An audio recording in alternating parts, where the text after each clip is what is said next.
Yes, this is John from Flint Talk Radio, and today we are talking to some guys who are really, I think you guys have got some great potential, and I think you'll be really moving things forward from the Flint area. We're talking today with Darius Thompson. Darius?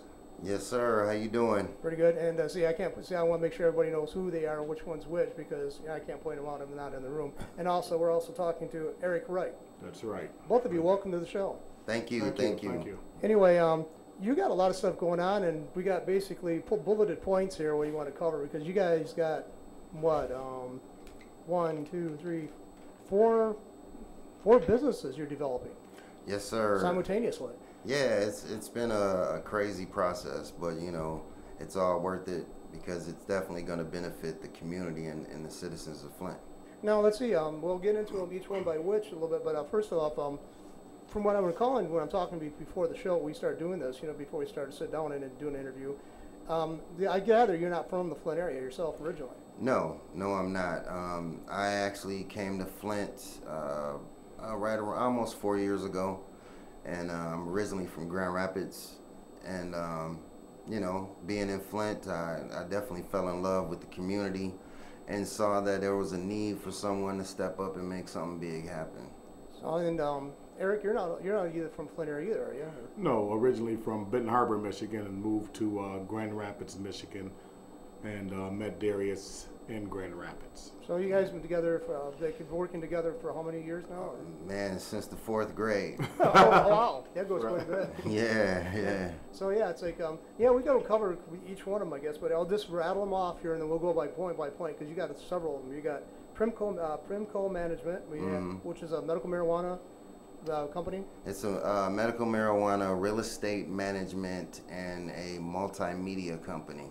Wow, so that's broad. That's a huge roof. You got a huge umbrella there. Right, which is also what DTRB Inc. is, which is our company.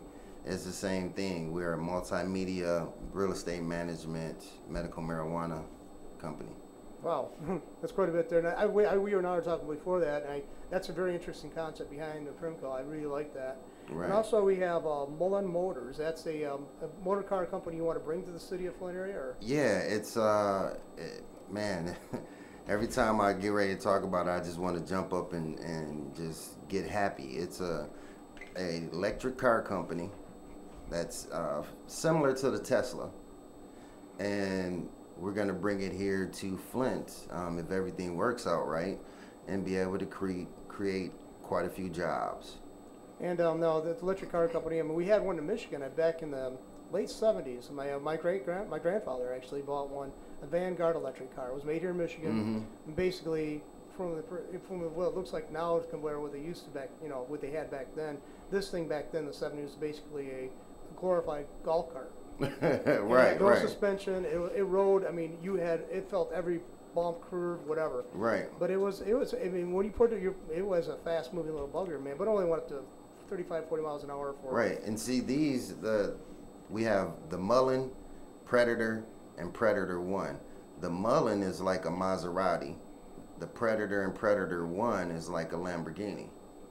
And what's cool about it is if you want speed, 3.8 seconds from 0 to 60.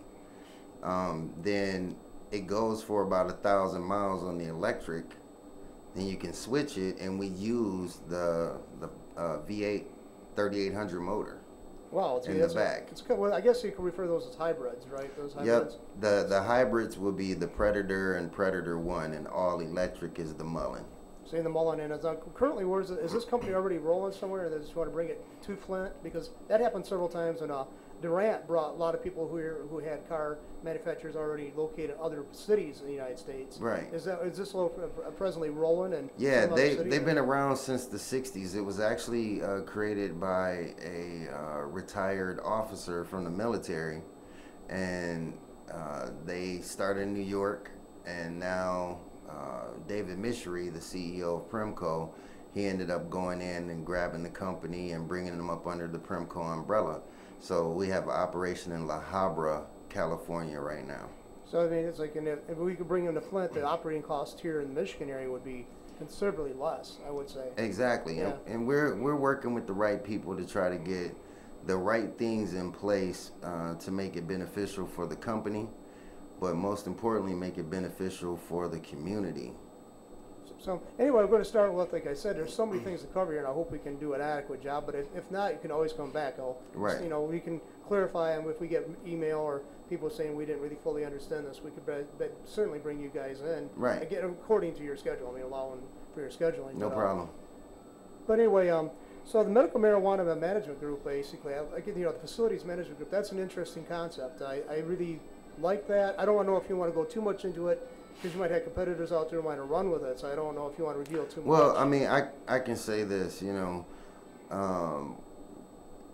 what we're here for and what this is all about is to create, number one, create a very safe environment for the caregivers to be able to create and grow or cultivate the best medicine possible.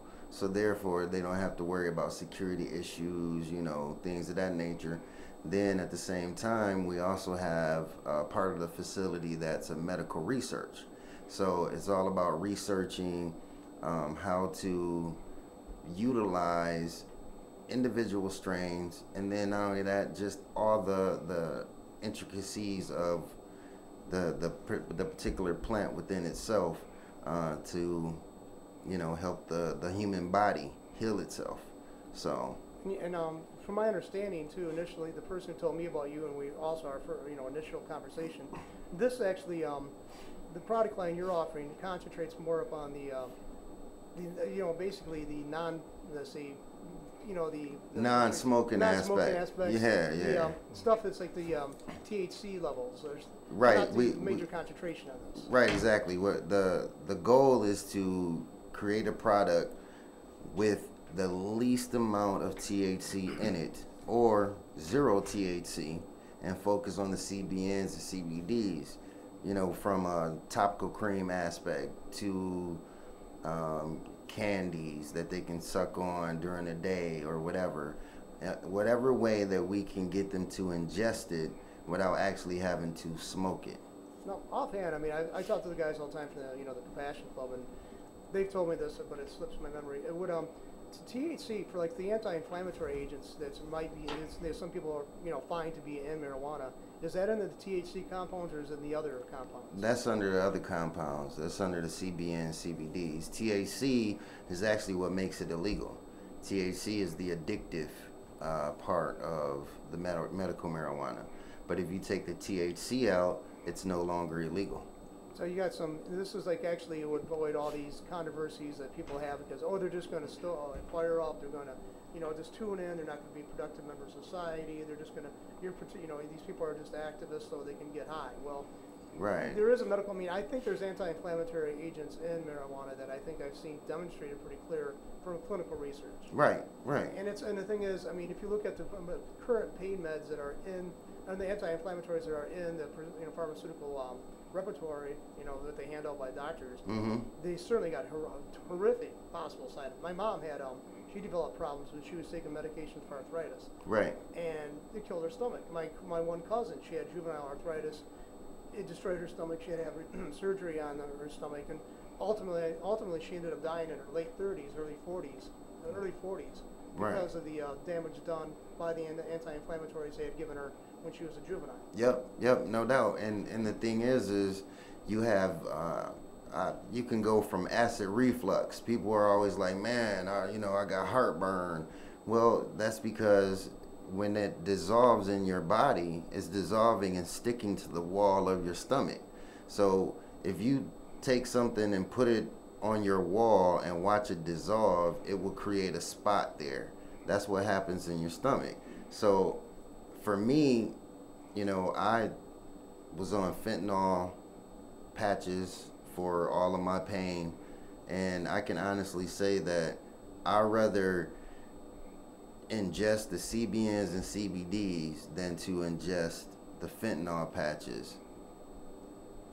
My sister's on fentanyl for RSD, and that's got some terrible, constipation. It's also it causes sleeplessness. It also sometimes causes you to sleep too much. Yep.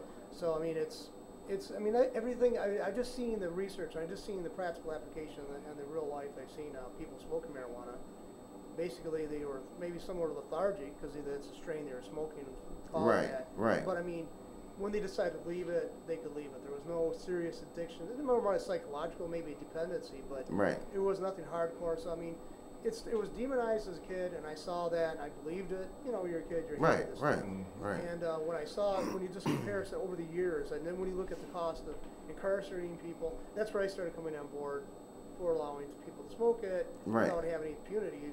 Well, attachment. think about it like this. You can go to the doctor, and the doctor will give you a script for Vicodin. We'll just go with Vicodin, right? And you take your Vicodin as directed, and you get behind your car and you drive, and you fall asleep at the wheel. Well, what's worse? Something that can make you fall asleep or cause damage to other people versus something that, with the right strain, will kill your pain and make you wide awake. Right, and then we cover this too in the Compassion Club show. Is like people are so concerned about like when you travel with your medical marijuana, they want it in a locked container, separated from you, like they do almost like they treat it a handgun. Yeah, like a handgun. Yeah, Yeah. and it's like do you guys require that when people roll out of Walgreens or Right, do you right. require that every time? Are you sitting there with the cops waiting for them so you could pounce on them because they might be taking Vicodin, oxys, Exactly. much more, I say, faster moving drugs. Exactly. So I mean, it's just asinine to keep on concentrating on marijuana as being the demon when they're letting they strain it on that and swallow a camel. I'll tell you something else. You can go get Tylenol PM from the store, right? You take 4 Tylenol PMs from the store, that has the same effect as if you were taking a Vicodin. Now, anyone can go into the store and buy Tylenol PM. Anyone can. Now, why is that so excessive or is accessible to anyone, and that causes more damage to your liver, to your kidneys, to everything, and then marijuana is grown from the earth. See, I've come to that kind of conclusion too. But I mean, I think the delivery system, when they saw people rolling it up, in the joints, and they saw their the concerts, wherever they might have seen people do it, it had a negative connotation because it was an illegal substance. Some people are so law and orderly that they can't see that a lot of times something's illegal. Right. But it doesn't necessarily make it that horrifying. It's just the only thing bad about it is somebody felt the need to pass a law that they actually had the impact of the law behind it they can actually prosecute you for. Right. So I mean, it's just, and I think that's what it is. And people have this law and order, this kind of middle class value system where it says we have to have, our medications have to come from the doctor. They have to come in little brown bottles from the pharmacy. They have to be taken over this coast, and they have to be pretty colors. Exactly. And, they have to have the dosage thing, and they just can't conceive of the fact that in other cultures, for example, medicine is considered, food is considered medicine. Exactly. You get this sick, you eat this. Exactly. They have a hard time conceptualizing it because it's like they compartmentalized. I got that word out too. I finally did it. They compartmentalized that. They got it. This is medical. This is medical. This is everyday. They don't overlap. Right. There's like this kind of narrow Well, go back for a minute. Go back. If you kind of close your eyes and go back to when we didn't have pharmaceutical companies, back to when there was nobody riding around with a wagon saying, drink this potion and life is good. They went out into the fields and they picked herbs. They took tree bark. They did all these things that was 100% natural, and they cured all of the diseases from that. So, and then if you think about it, penicillin, that's a derivative of one of the tree barks. It's actually mold. It's a mold. Yeah, mold. Yep. So, but the end result is, it's when Nixon saw all of the people coming back from Vietnam, stoned, high, which, I mean, think about it, they were in Vietnam. Something had to happen. But, he looked at it as no. But yet he was stealing money and doing his thing from the U.S. government. So you had a crooked president that made something natural that's from the earth illegal. So I mean, tell me I'm on board with that. So I mean, basically, it's like you and I and Eric talking is like basically talking about we're choir members. We're in the same choir. Mm-hmm. It's like preaching the choir. It's just that and it is kind of the resistance is eroding against marijuana being perceived as a medicine, proper or legitimate medicine. Right. So I mean, that's eroding. And right. That wall that they had up, that's kind of eroding. So I mean, that's good. I mean, then again, I can understand the people's opposition to it. I mean, you don't want a bunch of people basically unproductive because they're using a drug. Exactly. I can see the intelligence behind that. Yes. So, Yes. And not all drugs are created the same. And let's face it, I'm sitting there drinking coffee. So is Eric. Ultimately the reason why we drink it for is because of the effect caffeine, exactly, which is classified as a drug, exactly, has on us. But well, let's face it. It's like on the History Channel, they had this. They talked about the Arab world drinking coffee, and the Europeans had whiskey and wine and beer because the waters was so bad in those countries. You got higher mathematics so that people would drink coffee. You got sluggards and drunkards when you had the booze being brought about. Right. So there is payoff. So not all drugs are created the same. Well, marijuana is certainly not something. I wouldn't want my kids using any of it. Okay, I mean, but if I found out they were using marijuana, I wouldn't be so horrified to find out if they were using heroin. There is a demarcation. Or even drinking. I would rather my children come to me and say, Dad, I'm smoking some weed, versus Dad, I drank a fifth of liquor, because it's two different things. And then they always say, well, marijuana is a gateway drug. Well, no, it's the psychological upbringing of whoever that person is that created the gateway. Right. That has nothing to do with the marijuana. It could be cigarettes. In many cases, there you go. It's just cigarettes. There you go. So Eric, we're not going to leave Eric here sitting by himself, just sitting there, nodding. What do you want to hear from you? Well, I'm in the learning stages, so I'm just studious, sitting here learning about the business.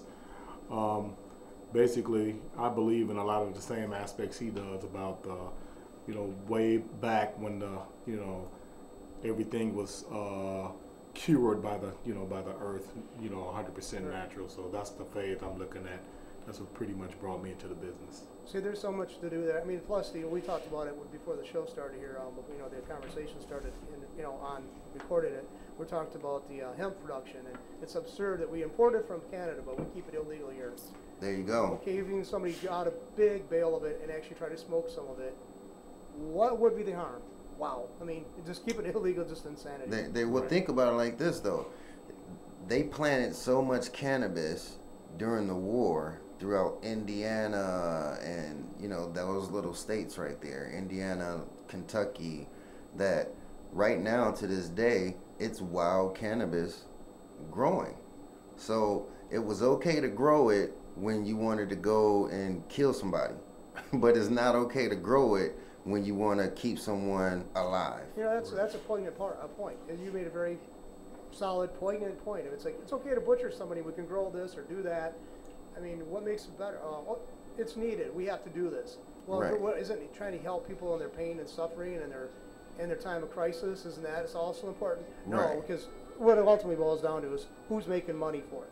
Exactly. Right. Exactly. And that's all it is. I mean, it's basically we want to prevent you from that. And that's what the reason why, like they did in Canada, they prevented growers from growing it and basically just put it in the hands of medical marijuana, put it in the hands of a corporation. Right. And they're turning out crap for the patients. Right. They're turning out crap because they don't have to have it and worry about competition. Well, I mean, and we're very lucky in Michigan because there are some states that have it legalized for medical purposes, but you can't grow it yourself. You have to get it from a quote unquote government facility that's ran by the state. Well, look at Colorado right now too. They legalized it in Colorado for recreational, but now the exemption they could get if it was medical, they don't want to give that out as often because they want to be able to tax it for being recreational. Exactly. So it's I just don't understand why. I mean, our government keeps on wanting it to get more money out of us for things that we've never asked for. We never asked for these two current wars. Right. Why are we supporting that? Why are we supporting countries just propping up governments all over the world globe that have no direct benefit on us, the average individual? Right. As a matter of fact, we're paying the price down the road, both spiritually, mentally, emotionally, and financially. Yes. And our kids are going to have to answer for those because they're going to say, your government. And we have to. It's a stinging comment, but it is our government. We are so willing to say we're terrified of it, and we're not going to ask them any questions because let's face it, the NSA now involved in our lives. Right. This stuff is terrifying. We've allowed the inmates to take over the country. Exactly. They should be the ones in prison. There you go. Largely, they should be the ones in prison. They're making decisions that are making our country appear or do criminal actions around the world. There you go. Now, if you think about it, without going super deep on these two things, one, hey, we have a third world within our own country. You don't have to go too far to see somebody living on the street, no food, no water, nothing. You don't have to go that far, especially in today's economy. So, but we're quick to go and fight someone else who does that to their citizens. Right. But we won't fight or take care of it ourselves. Now, the second one is, think about it like this. There was a case not too long ago. A gentleman ended up in an argument, shot a guy, took his cell phone, took his stuff, threw it in the middle of a field, right? In the middle of a field. They took GPS tracking and the satellite system and beamed in and got the actual pictures and everything of him throwing the cell phones into the field. Now, why is the NSA so deep into all of that? Yeah, and the thing in that situation, you can say, thankfully it was there. They had it in place. Right.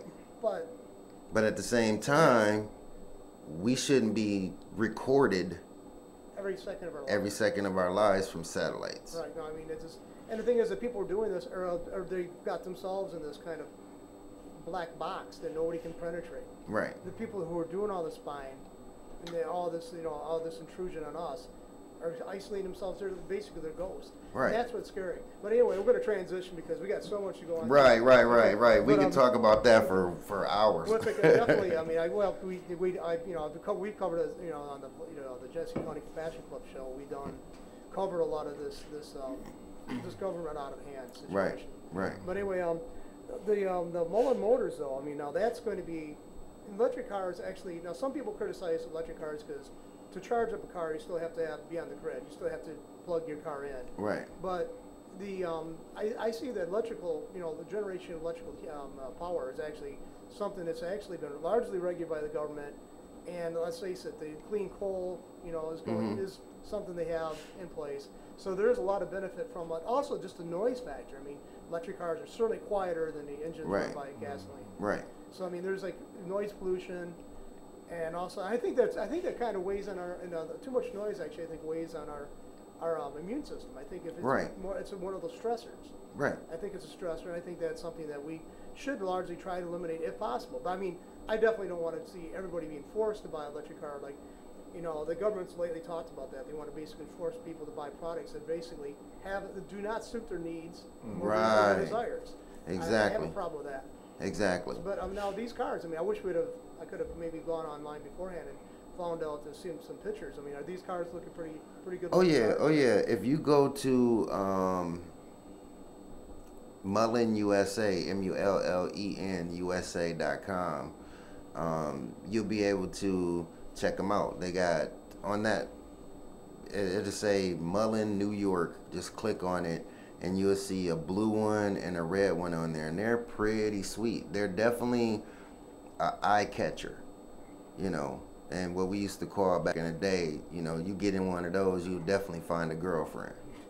That's like I said, you definitely couldn't attract. I mean, unless you got a nerdy girl out there. My grandfather's Vanguard electric car, he wouldn't have got anybody's interest in that. I mean, they look basically. I mean, my uncle, he just passed away, but he owned a small used car dealership across from Applegate over there on South Saginaw Street. Right. And just a few years before my mom died, she died before he did. He bought the car because we had it here. We had it right here in this where the studio's at. Right. We had a garage here at one point. Anyway, it was in there, and they were restoring it. It was a fiberglass body. Now, are these metal bodies or steel bodies or plastic? They're carbon fiber. Okay. And in the hybrid, what I like about the hybrid is the fact that you could be going down the highway and the electric motor is starting to lose its charge, you can easily just switch over and charge it from the gas motor. So you don't have to stop, you don't have to do anything, you just keep on going. So it will generate enough power with the gas engines that you can actually motor, It recharge, recharge it and recharge it. like a car normally does with the alternator or something like that, right? Exactly. And in the front, there's the electric in the Predator, for instance. There's the electric motor in the front. In the back, there's the 3800. And so you have the option to switch in between. So you can keep on going, continue. Like if you want to go a cross-country trip, Right. you could cycle, switch it over to gasoline, run to the next gas stations, maybe another state away, Yep. then fuel up, and then maybe by that time you have a full charge upon that because of the recharging process. Exactly. So basically, it's something that's really more like feasible than that electric car my grandfather had. Basically, you got to plug it in. It took 8 or 10 hours. Maybe it gave you an hour. Well, if you were going 40 miles an hour, you can go 40 miles away. But roughly, and then you had to recharge again. Right, So you had to go visit somebody. You had to run their cord out from their house, plug it in, and then hopefully it got charged back enough before you made your trek back home. Exactly. But go ahead. Sorry about that. No, I'm just like the Mullins that people know. They are they looking, or how did you? Are they obviously looking for places to put a new plants in? And Yes. Mullen Motor, like I said, David Mystery, the CEO of Premco, brought Mullen Motors in up under Premco. Now, what we've been discussing is, and this is all still in the beginning stages, but to acquire a place here in Flint to be able to bring this car manufacturer to Flint, back to the vehicle city where it belongs, and then be able to hire in between 1,500 to 3,000 employees. So that will bring definitely some jobs, which will trickle down to the community, which will trickle to the mom and pop store. Mm-hmm. So everyone will definitely be able to prosper. See, that's a point that I used to use the word trickle down, the phrase, and a lot of the people who are like anti-business, anti-capitalist, are always use like trickle down doesn't work. Right. Yes, it does. Yes, it it does. has worked. Always has has. worked. Yes, sir. The only time it didn't work was when you had kings over you, and basically the only people they employed are their henchmen to make sure the peasant did what they wanted them to do. Exactly. The trickle down does work. I mean, if anybody doesn't believe that trickle down doesn't work, just look years ago. I don't know if you weren't from the player, but when the Buick was going full tilt or AC, there was right across the street from was bars and restaurants. Okay. There you go. Bars and restaurants made good money off of those shop workers. Right. And they made good money. I mean, I know several families, because my family was one of the owners of one of the biggest restaurants in the 1940s to the 1960s. Right. Here, they had 65 employees of that. And we benefited off the shop. So that was a trickle down. We captured the money coming from the people who had disposable incomes. So Right. trickle down does work. I mean, I'm so tired of hearing these Occupy Wall Street types always saying that doesn't work. I mean, everything is based upon somebody getting something and passing something on. And even though their whole model for trying to get people inspired to help each other out on a local level is a form of trickle down. I tell you what, if people think that trickle down does not work, then why do we have a corner store? Right. That's a good point. Period. Why do we have garage sales? You're reading my mind. I'm serious. I have told people that. I said, go to a garage sale. You're looking for something for your kid. You Right. start school. You don't want to pay full price. Even at Walmart, you don't want to pay the full price of Walmart. You go to a summer garage sale, rummage sale. Right. Likely, you're going to find something you need for that kid's going back to school. Yep. Guess what? You're paying a lot cheaper for it because guess what? They already paid you the price up initially. There you go. So now they bought the jeans for $40. You're buying them for $1. Right. So trust and believe the trickle down works. Now, here's the other thing too. Not just the trickle down factor of the whole thing though, but just the ability for someone to sit at home with a pad and pen like this and say, we have a new car company here, and you know what? Maybe if I can work on a new blinker, or maybe if I can design an interior, maybe they will listen to me. it's gonna inspire people to be greater than. Right. And that's what you need in a place like this. Flint, people say Flint has went way down. Well, I say Flint just rearranged its base, and it's now time to build on it.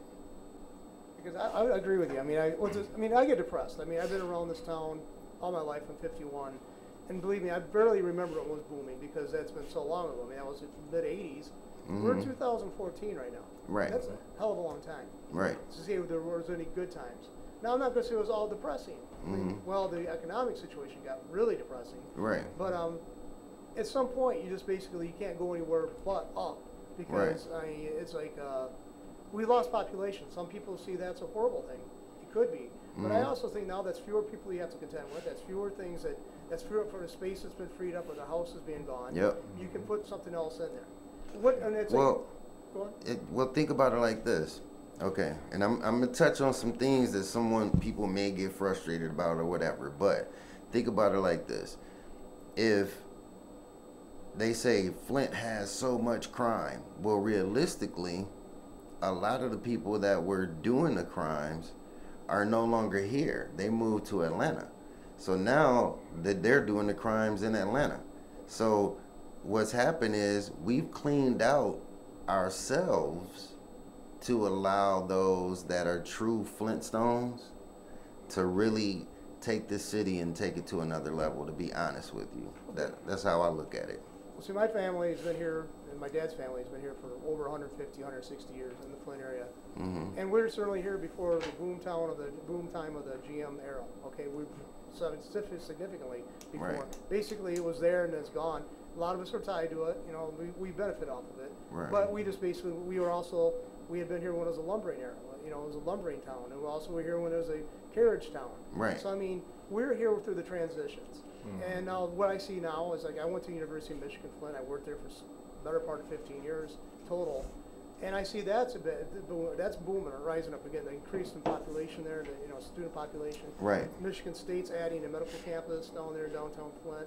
So you got both major schools of the Michigan having space in the same town, which most people never thought was going to be possible. Exactly. So that's going. Then you got Kettering, you got Mott, you got Baker, which was basically like a chain. Yep. But all that stuff there is basically kind of working synergistically. If something doesn't emerge as an educational, this doesn't become an educational center, it means somebody deliberately sabotaged it. And with that being said, think about it like this: we're bringing the medical marijuana research facilities, so we're going to be teaching people how to properly grow. Number one, we're going to be employing scientists. We're going to be doing programs where we're teaching kids how to be a part of this new booming entertainment industry. You know, bring it to Flint. Why not? Michigan, there's been many movies shot around here, especially in the state of Michigan. Right. So we can bring this and make it a very, very strong educational society here in Flint. From every aspect, from not just an advanced degree, but just the general knowledge. I remember when I was younger, you could go to the community center and take a program. You could take a computer program for free, or for $1, or for $5, and get a certificate saying that you were certified in Word or whatever. So we need to bring that stuff back and make it be prevalent in the community in order to get them to go to the U of M's, the Michigan States, the Ketterings, the Motts, things of that nature. Now, the interesting thing too, because I'll be a name dropper. Nick Singlis, he's been around the area for 5-6 years now, and you're working with him to create something like that. You've already touched upon it basically, and that's going to be the it's basically like an incubator, but it's going to be a business incubator, but it's going to be considering more on the entertainment community and the entertainment, developing the entertainment side of Right, exactly. We are in the process right now. The announcement will be coming out shortly, so I'm kind of throwing it out there a little quick for you. But we're going to be with Warner Brothers through Eat Sleep Music Group, ESMG. And the idea is to set it up to where if you're in the 7th grade or above, you can come and we teach you how to be an entrepreneur with the video editing, film editing, music production, video production, engineering, things of that nature. So we bring you in, show you how to do it, and then we give you an outlet through our major distribution, which is through Eat Sleep Music Group, Warner Brothers. See, Warner Brothers, we're talking about that too. I mean, several years back in the 90s, the one guy from Michael Stipe from REM was talking about how good of a relationship they had with Warner's, and basically how Warner Brothers gave so much, latitude and flexibility for the artists to develop themselves. And it sounds like that's been continuing from what I'm hearing here. Yeah. Because if you look at Primco's site, primcousa.com, you will see on there that, they're putting out an EP on Iggy. Iggy is the new female rapper that's out there, that's all over the charts right now. Pop charts, urban charts, wherever. You can't go anywhere without getting Iggy. So she has a project through Eat Sleep Music Group that we announced about a week ago, that she was going to be putting out an EP through them. So, it's there. The talent pool is definitely here in Flint, and all we have to do is just give a true outlet, not a, one of them things where they say, well, yeah, I once was in the industry, so I can do this, but then nothing gets done. To where, no, we're actually saying, look, if you do these things, we will give you your shot. See, there's a certain filmmaker who should remain nameless during this conversation. Maybe you don't know what I'm talking about. Mr. Moore? Yeah, well, yeah, okay. I said her name anonymous, but anyway. Okay, if you're so concerned about the Flint area, I'm not trying to pick on him, but he's got $100 million. Right. Or better. Right. He just lost a hell of a lot of it in his divorce. But anyway, right. Why couldn't he brought some of that back and help open up a school? Some kind of media school of some sort, some kind of film school? Why couldn't he what? I would, maybe through some of my mentors, I can get a chance to sit down with them and talk to them and say, hey, why don't you jump on board with what we're doing and make it happen? But, I don't know where his mind is at. I don't know where everybody else's mind is at, because there's a lot of NBA stars that's from here that's getting into the music. There's a lot of NFL stars that was into the music from here as well. So I don't know where their mind is at, but I know when I came to this city, and by me not being from this city, I saw where I can help this city. And if they don't see it, I don't see how they can't see it. Especially with them living and breathing from here. Right. So but then again, let's face it. The biblical thing. Jesus said, prophets, he's given respect, basically paraphrasing it, everywhere except for his hometown. And that's what it is. A lot of times people go after you. They have axe to the grind. You've never done anything. You might not even know these people. So this is defense of Michael Moore. Right. You might not even know them, but because you came from there, but you got more than they have, they resent you. They hate you. Yep. You can't underestimate that. Right. That resentment just built up. So I don't resent Michael Moore as well. I don't mind it at all. Right. I'm just saying he's critical. He always wants the government to do this or this other group to that. It's like, I think Gandhi, who he would probably love to quote, be the change you want to see. Be the change you want to see. Well, what I say is this. I've been in Flint since January of 2010. I was going to say December 2009. Okay? No one really knew that I was even here. But while I was here, I focused on the work.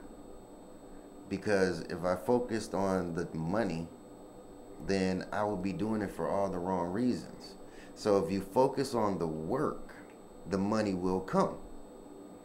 Now, the problem is and not necessarily just in Flint, but many places, if they don't see you riding around in a Bentley, they don't think that you can do Bentley type moves. Right. If they don't see you living in a mansion, they don't think that you know people that can make mansions for other people. So it's a visual perception thing. Yeah. So, and we have to change that and put it from being a visual thing to being more of a cemented black and white, here it is, you know. And you don't have to wear Gucci, you know what I mean, right. to be able to be prosperous. Well, see, when I was growing up, I mean, this town had a lot of old money in it, and my grandparents knew a lot of them because, you know, the restaurant they owned, name dropper, I guess, but they knew all of them, you know. But the people who had the money of the old generations would not, you know, display it. They would not flash it. Matter of fact, the frugality was considered the hallmark of being from old money. You didn't go around buying the fat, flashiest car. The C.S. Mott, you know, where everything's named after that guy. He basically went around. He actually would walk from his house down to his office downtown Flint. Right. And he'd walk and he'd carry his own thermos of coffee that he had brought from home. Okay? Wow. And he would actually wear suits that he had 35 years. My grandmother tells the story. She was at Smith Bridgman's, which used to be a department store, and he was she was in there, and he knew her because C.S. Mott grew up, his house is right around the corner from my grandfather's house. You know, they grew up in the same neighborhood. Right. Mostly. Right. And he looks up, turns to her, he says, "Hey Goldie, you think this suit works for me today?" And she goes, "Yeah, I think you buy it." "Yeah, I hate buying new suits. I just only put on that money. Here's a multi-billionaire." And you know what's funny? To add someone to that, one of my mentors, well, two of my mentors, I just went out to LA and spent some time with, not the name drop, but Clarence Avant. And everyone knows Clarence Avant as being the quote-unquote godfather of black music. But I went, his office, mind you, is on Wilshire Boulevard, right there where all of the heavy hitters are playing. I go to his office, it's just him, his assistant. We sit there, we chit chat. We go to leave. I'm like, "Where's your driver at?" He was like, "Driver? I drive myself to work every day." And he walks out, says hello to everyone, goes downstairs. Now this is a very powerful gentleman, and just gets in his car and drives on home. See, those are the people that you should follow in order to become a great leader. I agree with that, because the flash and the pan stuff, to me, that just shows that it's like you're concentrating on that. If you concentrate on the work, like Clint Eastwood says, take your work seriously. Don't take yourself seriously. Right. Take your work seriously. There you go. And that's what but anyway, I'm just impressed by what I'm hearing, and there's so much, like I said, there's conversation that's like, we've been jumping all around, folks, so I apologize for that. But I mean, there's so much to cover. You already covered this, like you want to create like an incubator to develop talent and entrepreneurship, and that goes along with what I've been saying for several years now. Is like the reason why a lot of people used to have big incomes here, but they basically, pardon the expression, they pissed their money away. They're buying jet skis and snowmobiles or houses up north. They really didn't. I mean, let's face it, economic crash didn't. Let's face it, the resale value. I mean, of houses is low in Michigan because nobody's got the money to buy anything. Yep. And let's face it, you take out a snowmobile once, somebody's a little bit tipsy, screws it up. There's like $4,000, $5,000 of damage done. Yep. You can't get it repaired. So that basically, this stuff was like really temporary, and they didn't have an economic sense. They didn't have a sense of economics of how important a dollar was or dollars were. Yes, sir. And so I think that's along with it. I would like to see economic education be more mandatory in the schools than it currently is. Well, I mean, here's the thing. You know, I'm not saying that I'm the greatest person on, handling money or things of that nature, but I do know this. If I was taught at a younger age to do and be a certain way, then it will show as an adult. Right. So, like going to church, everyone says, well, you always come back to the church, which you do. That's because it was put in you when you were younger. Right. So if I know quite a few gentlemen right now that are working on higher levels in this entertainment industry that are saying the same thing. Let's grab the youth. It doesn't matter your nationality. It doesn't matter how much money your parents make. It doesn't matter. Grab the youth put them together and create a culture of entrepreneurs, because once the culture's there, it won't go away. Right. But you have to create it first. Don't just create a program or a lane for them to go down. Create the actual culture. I agree. I mean, I think that's like basically it's what you put in it. Which basically, if you had educated these kids more at the earlier ages, you'd see more opportunities. Exactly. And their everyday experiences. Exactly. They could have capitalized them. They Right. could have capitalized. They had the dirty word capitalized. Right. But I mean, Right. or exploited. You know. Yeah. Right. I mean, it's just I don't understand that. Why that's a bad thing. I mean, I don't know where. I don't want to see the culture. You know, stagnant. You know what? Let me bring this up real quick, and it's funny that I'm saying this because my partner Greg Steffen, who was from A&M Records, and he was just calling me, but right at the moment I was going to say this. You know, back in the day when Janet Jackson first came out, he was taking her with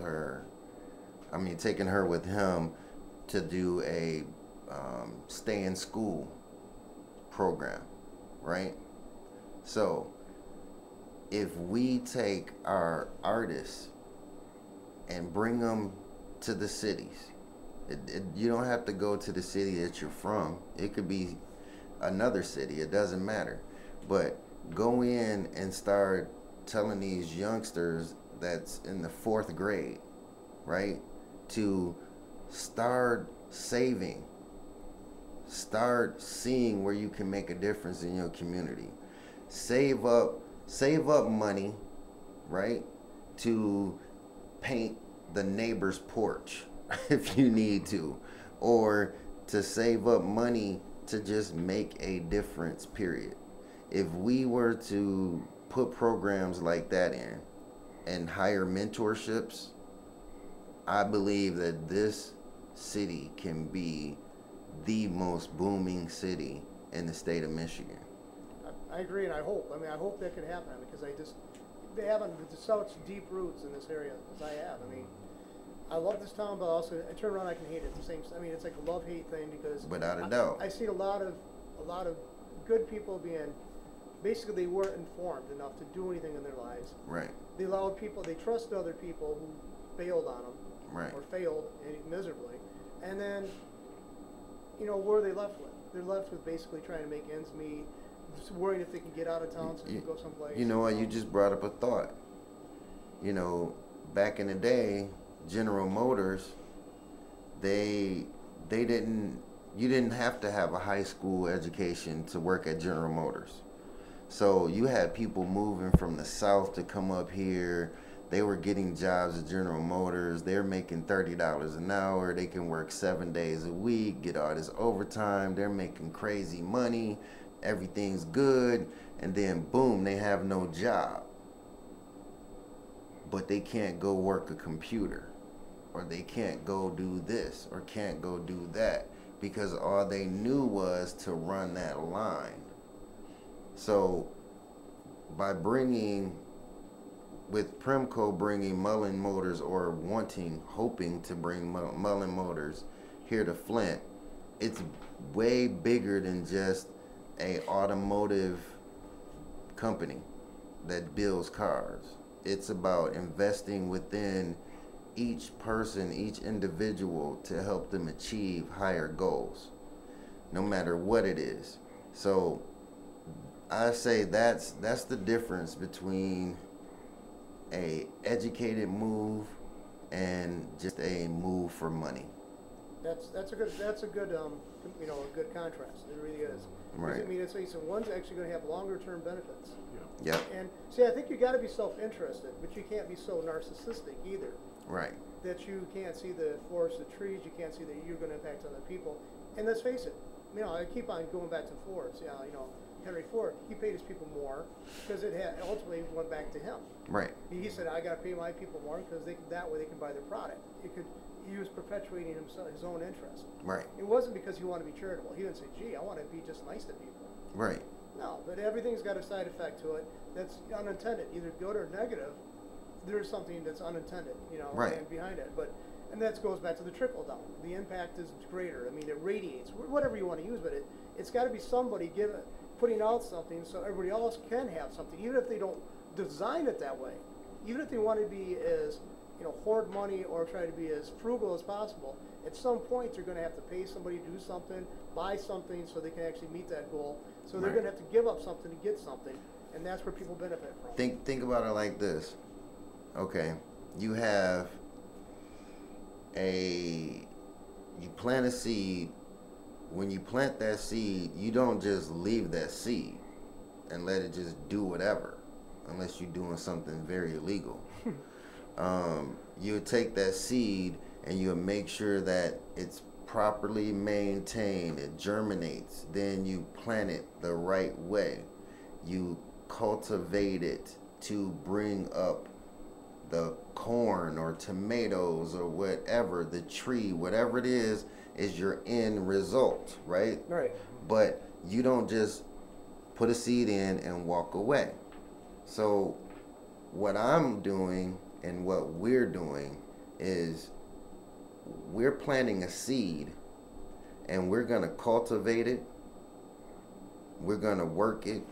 We're going to get that seed. Then we're going to take pieces of the plant and then we're going to clone that plant. So therefore now we have two. And we're going to keep on doing it until hopefully my DNA, my great-great-great-great-grandchildren are still doing something here. But if we don't plant the seed, then cultivate it, we don't have something that's grown the proper way. That's a good analogy. That's a really good analogy. People are going to be hearing this, and the reason why we came in here for it is so that people are aware of what's going on. Mm-hmm. Well, they're saying, gee, I want this. I want to see Flint turn around. How could they get involved, or how would you want them to encourage them to get involved in any of these endeavors you have going? Is there anything they can do to help you out? Well, I mean, there's a lot, because there's a lot of work. But, first and foremost, I would say this, and instead of what they can help me do directly, it's more so what you can do that will help us, which is go out, look down your street, and see what needs to be changed. Then you step out from there and you work on the change from within, while we're working on the change outside. And by the time you get to where you got to be at, we'll meet you in the middle. And they'll have a lot of groundwork covered that's necessary to get covered. Exactly. Right. Now, then on the other side, if you want to get involved with us and jump in and help us expedite what we're doing, you're more than welcome to reach out and send some ideas, and we may even set up a meeting. But realistically, it would be start on your street and then meet us in the middle. Okay. And I think that's, I think that's a chance that people have to maybe help bring this town about and maybe bring themselves about. I think they got to look at that way too. Even if they don't want to help their neighbor, you want to better your own situation. Concentrate on that first. If it has a good impact on your neighbor, all the better. Yes. But if it has a good impact on you, it ultimately does have an impact on your neighbor. We just don't want to concentrate on that if you want to seem like you want to close yourself off from that possibility. But it will. If you're doing what better, your neighbor's probably going to be likely doing better too. Exactly. But, so Erica, do you have anything to say before we wrap this up that you want to encourage people with? Or? Well, just look forward to the, to the new Flint. Like Darius saying, everyone, should want to, better themselves anyway. And, I like the way the thoughts and everything that he has, on a whole deal. So, good luck to everyone. Okay, and we're going to wrap this up now, but I thank you guys coming in, and definitely hoping to see you guys come in very soon with updates and encouraging news for yourselves and for the Flint community, because that's what we're here for. We try to cover everything, good, the bad, the indifferent. So. Oh yeah, and it's okay. Go ahead and put up my contact email address if you want, so that people can reach out. And you know, there's way more to come. So I'm sure I'm going to be coming back and visiting with you. But thank you so much. It was a pleasure being here. And I definitely see that this program, radio show, is a necessity to help build Flint up. Well, thank you very much, and we hope that it has that effect. So thanks All again, right. and see you soon. Thank you.